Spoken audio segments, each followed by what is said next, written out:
faut rappeler que quand on est élu dans une commune ou sur un territoire plus globalement, on est investi d'une mission de représentation de l'intérêt général. Bon. À ce titre, on doit porter un certain nombre de projets, mais à titre individuel, on est peut-être spécialiste dans un ou deux domaines, mais on n'est pas multi-spécialiste. On n'a pas des dizaines et des dizaines de spécialités. Ce qui veut dire que quand on doit porter un projet d'aménagement ou de construction,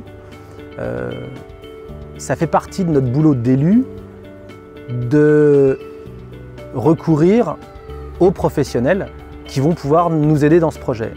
Recourir à un architecte, ça permet que le projet qui a été imaginé par l'équipe municipale soit vraiment formalisé, soit vraiment porté par l'architecte du début à la fin du projet.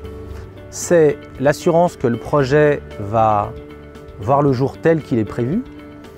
C'est l'assurance de pouvoir franchir les difficultés qui sont toujours inhérentes à un projet pour que le projet voie le jour.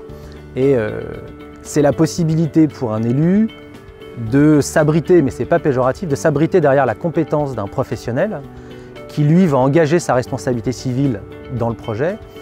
Nous, entre guillemets, ça nous permet de dormir tranquille le soir puisqu'on sait qu'on a un partenaire professionnel qui va nous accompagner dans le projet. La possibilité de se passer d'un architecte qui est proposé par la loi Elan est une fausse bonne idée.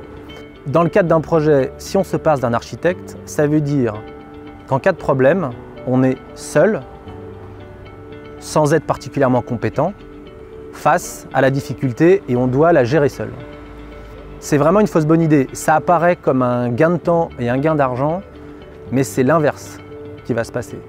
Quand on est élu, recourir à un architecte, ça permet de pouvoir parler d'égal à égal avec l'ensemble des intervenants du projet. Bon.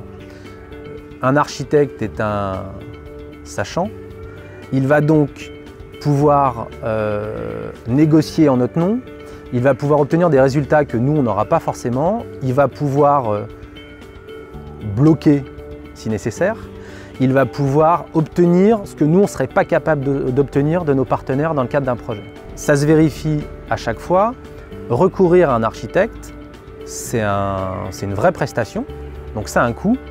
Mais ce coût, sur la durée du projet, permet au final d'économiser de l'argent, puisqu'il y a une marge de négociation que l'architecte a et que nous, en tant que maître d'ouvrage, on n'a pas.